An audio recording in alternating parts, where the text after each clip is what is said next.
என் பெயர் அர்ச்சனா. எனக்கு 26 வயது. புதுச்சேரியில் வசித்து வருகிறேன். ஒரு தனியார் பதிப்பகத்தில் நாவல் எடிட்டராக பணியாற்றுகிறேன்.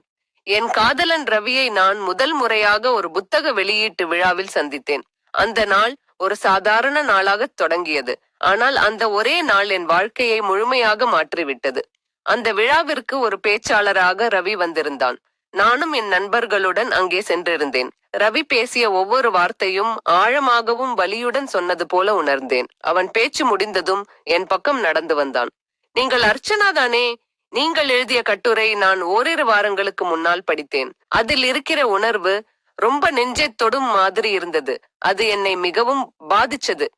அந்த வார்த்தைகளை கேட்டதும் என் நெஞ்சு ஒரு வித்தியாசமான உணர்வில் மூழ்கியது. அவனுடைய பார்வை, அவன் சிரிப்பு முதன்முறையிலேயே என் மனசில் இடம் பிடித்து விட்டது. அந்த நாள் முடிந்ததும் இருவரும் மெசேஜ் மூலம் பேசத் தொடங்கினோம். முதலில் எழுத்து பற்றிய உரையாடல், அதற்கு பிறகு வாழ்க்கையை பற்றிய அனுபவங்கள். வாரம் கடந்து கொண்டே போன போதெல்லாம் அவன் நம்பிக்கையுடன் பேசும் வார்த்தைகள் எனக்கு ரொம்ப பாசமாக தோன்ற ஆரம்பித்தது. ஒரு நாள் அவன் சொன்னான், உன்னுடன் பேசும் ஒவ்வொரு நொடியிலும் ஒரு அமைதி இருக்கிறது. நீ என் வாழ்க்கைக்கு ஒரு அர்த்தமாக மாறிவிட்டாய். நானும் உண்மையிலேயே அப்படித்தான் உணர்ந்தேன். அவனில்லாமல் ஒரு நாளும் சின்னதா கூட போகவில்லை. ரவியோடு பேசும் அந்த நாட்கள் ஒரே ஒரு வாரம்தான் இருந்தாலும் எங்களுடைய உறவு மாதங்கள் கடந்த மாதிரியே வளர்ந்தது. அவன் ஒவ்வொரு காலையும் ஒரு மெசேஜ் அனுப்புவான். காலை வணக்கம் அர்ச்சனா, இன்னைக்கு பசி எடுக்க விட்டாலும் சாப்பிடணும். நீ நல்லா இருக்கிறது தான் எனக்கு முக்கியம் என்று இருந்தது. அந்த வார்த்தைகளால் நான் சந்தோஷத்தில் மூழ்கி இருந்தேன். ஒரு நாள் அவன் என்னை ஒரு பூங்காவிற்கு அழைத்து சென்றான். அங்கே நான் அவனிடம் கேட்டேன், நம் இருவருக்குள் என்ன உறவு? ஏன் எதுவும் சொல்லவில்லை?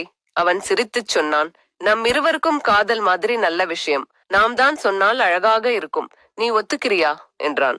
நான் யோசிக்காமல் தலையாட்டினேன். அந்த நிமிடம் என் வாழ்க்கையில் தேங்கியிருந்த எல்லா துயரங்களும் பறந்து போனது.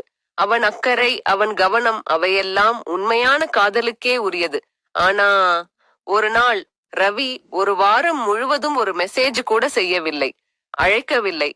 நான் அலறி அலறி கால் பண்ணினேன். ஆனால் அவன் எடுக்கவில்லை. நாட்கள் ஓடின. அவன் இல்லாம என் வாழ்க்கை எதுவும் இல்லாதது போல் தோன்ற ஆரம்பித்தது. நாட்கள் ஓடின. அவன் இல்லை என்றால் எனக்கு வாழ்க்கையே இல்லை என்ற அளவிற்கு இருந்தது.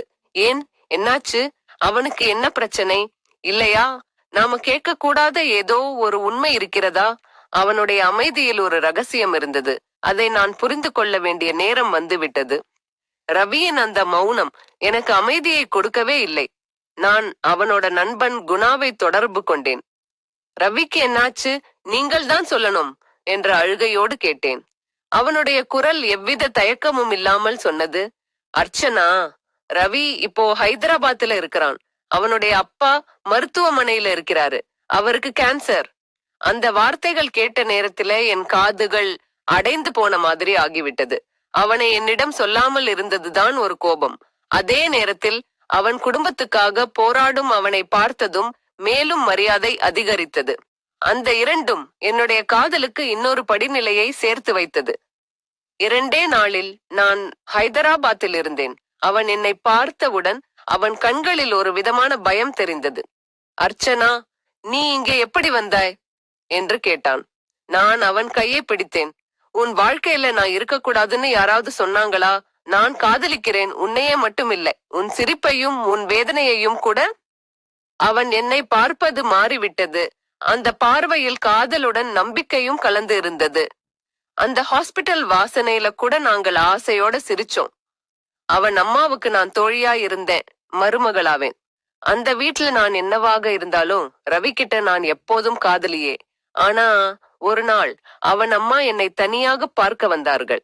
அவர்கள் மெதுவா சொன்னது, அர்ச்சனா, ரவிக்காக நீ நலமா இருக்கணும். ஆனா அவனால் நீ எதிர்பார்க்கிற மாதிரி வாழ்க்கை நடத்த முடியாது. எனக்கு ஒன்னும் புரியவில்லை. நான் ஒரு வார்த்தையும் கூட பேச முடியவில்லை. ரவி அம்மா சொன்ன அந்த வார்த்தை அடுத்த நாள் முழுவதும் என் உள்ளத்தில் கேட்டுக்கொண்டே இருந்தது. அவனால் நீ எதிர்பார்க்கிற மாதிரி வாழ முடியாது என்று.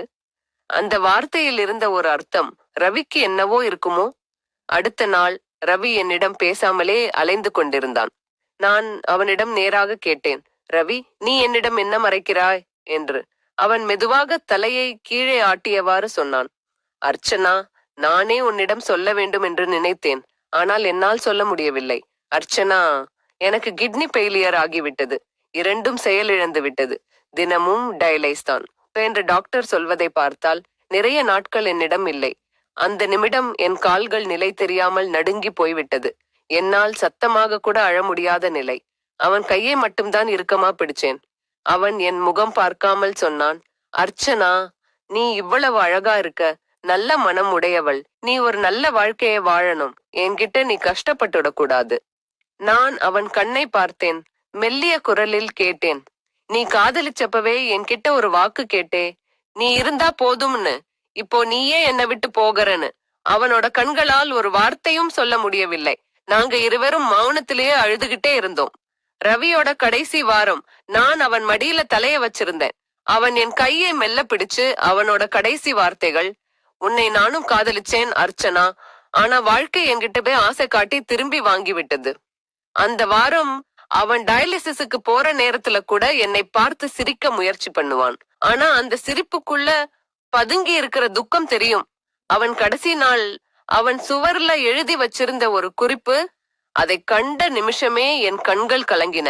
அதில் அவன் எழுத்து, அர்ச்சனா, உன்னை மாதிரி ஒரு பெண்ணை கடைசியா என் வாழ்க்கையில பார்க்க முடிஞ்சது. அது எனக்கு கடவுள் தந்த ஒரு ஆசீர்வாதம்.